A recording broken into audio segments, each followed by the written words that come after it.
أعوذ بالله من الشيطان الرجيم. بسم الله الرحمن الرحيم. ومن أحسن قولا ممن دعا إلى الله وعمل صالحا وقال إنني من المسلمين. ولا تستوي الحسنة ولا السيئة ادفع بالتي هي أحسن فإذا الذي بينك وبينه عداوة كأنه ولي حميم. وما يلقاها إلا الذين صبروا وما يلقاها إلا ذو حظ عظيم. وإما ينزغنك من الشيطان نزغ فاستعذ بالله إنه هو السميع العليم. यदा यदा हि धर्मस्य ग्लानिर्भवति भारत अप्युत्थानवधर्मस्यं तदात्मानं सृजाम्यहम् परित्राणाय साधूनां विनाशाय च दुष्कृतां धर्मसंस्थापनार्थाय सम्भवामि युगे युगे.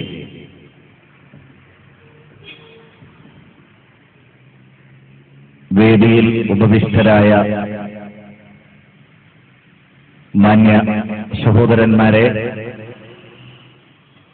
സദസ്സിൽ സന്നിഹിതരായിട്ടുള്ള സത്യാന്വേഷികളായ സുഹൃത്തുക്കളെ,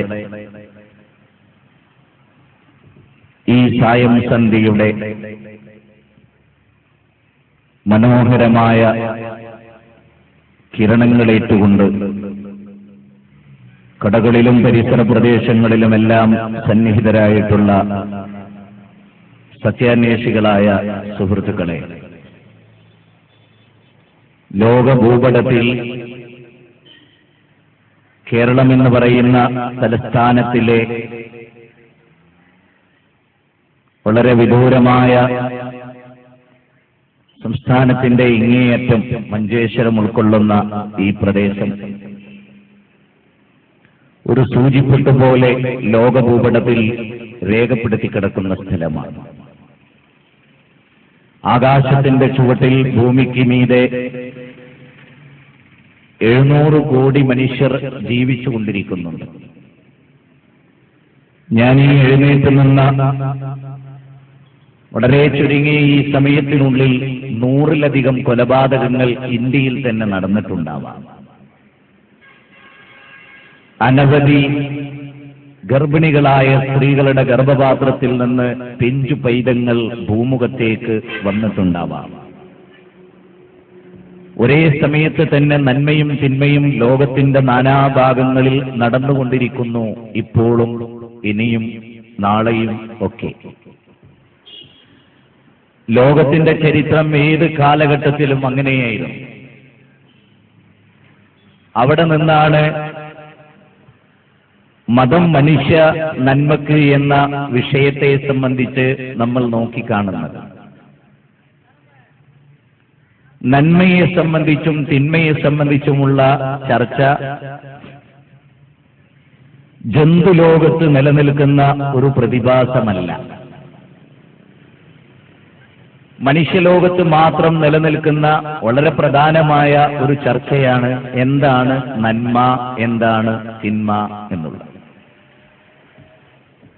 നന്മയെക്കുറിച്ച് പഠിപ്പിക്കുന്ന, തിന്മയെ നിരാകരിക്കുന്ന ഒരു മതം തിന്മയിൽ അധിഷ്ഠിതമാകാൻ പാടുണ്ടോ?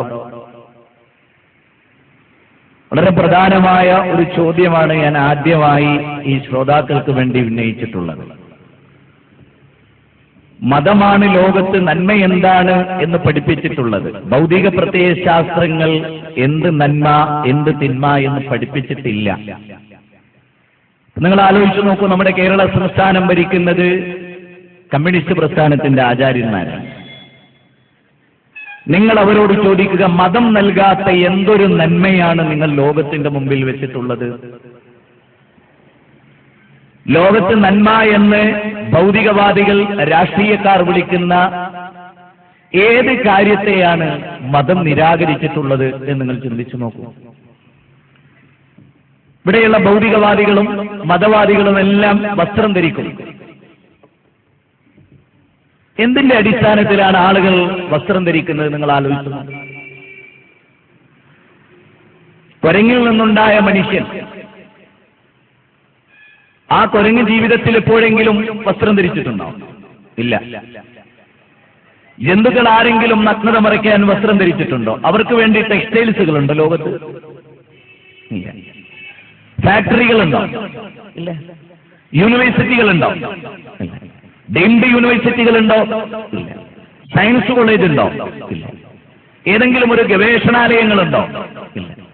ജന്തുലോകത്ത് ഈ നിലക്കുള്ള പ്രശ്നങ്ങൾ എന്തെങ്കിലും ഉണ്ടോ? ഒന്നുമില്ല. എന്നാൽ അടിസ്ഥാനപരമായി നാം അറിയുക, ജന്തുക്കൾക്ക് അസൂയുണ്ടോ? ഇല്ല. വിദ്വേഷമുണ്ടോ? ഇല്ല. പകയുണ്ടോ? ഇല്ല. വൈരനിര്യാതന ബുദ്ധിയുണ്ടോ? ഇല്ല. ശത്രുതാ മനോഭാവമുണ്ടോ? ഇല്ല. നൂറ്റാണ്ടുകൾ നീണ്ടു നിൽക്കുന്ന പ്രതികാരവാഞ്ചയുണ്ടോ? ഇല്ല എന്നുള്ളതാണ്. കാട്ടിലെ രാജാവായി ജീവിക്കുന്ന സിംഹത്തിന് വേട്ടയാടുക എന്ന സ്വഭാവമുണ്ട്. പക്ഷെ അത് വേട്ടയാടുന്നത് എന്തിനാ? ശത്രുത കൊണ്ടാ? അല്ല. തന്റെ പാർട്ടിക്കാരനല്ലാത്ത ചുവന്ന കൊടി ഉൾക്കൊണ്ട് CPM കാരനെന്ന നിലയിലാണോ BJP കാരനായ സിംഹം കമ്മ്യൂണിസ്റ്റുകാരനായ സിംഹത്തെ പിടിക്കുന്നത്? അല്ല. പച്ചക്കൊടി ഏന്തിയ ലീഗുകാരൻ സിംഹം ഉണ്ടോ ജന്തുലോകത്ത്? ഇല്ല. അങ്ങനെ ഒരു പ്രശ്നവും ജന്തുലോകത്തില്ല. കോൺഗ്രസുകാരനായ സിംഹം, BJP കാരനായ സിംഹം, CPM കാരനായ സിംഹം, KNM കാരനായ കാള ഉണ്ടോ? ഇല്ല. അങ്ങനെയൊന്നും ജന്തുലോകത്തില്ല. ഏതെങ്കിലും ഒരു ജന്തു മാനിനെ പിടിക്കുന്നത് അതിന് ഭക്ഷണമായിട്ടാണ്. പക്ഷേ വയറ് നിറയെ ആഹരിച്ച ഏതെങ്കിലും ഒരു സിംഹം പിന്നീട് വേട്ടയാടുന്നത് കണ്ടിട്ടുണ്ടോ നിങ്ങൾ? ഇല്ല. ആഹരിക്കാൻ വേണ്ടി വേട്ടയാടുന്നു ജന്തുക്കൾ. എന്നാൽ ആഹാരമായി ഉപയോഗിക്കാതെ വേട്ടയാടുന്ന ഏകജീവി മനുഷ്യനാണ്. എന്തുകൊണ്ടങ്ങനെ സംഭവിക്കുന്നു? മനുഷ്യൻ എന്തിനാ ആളുകളെ കൊല്ലുന്നത്? തിന്നാനാ? പട്ടിണി കൊണ്ടാ? ഒരു നാട്ടിൽ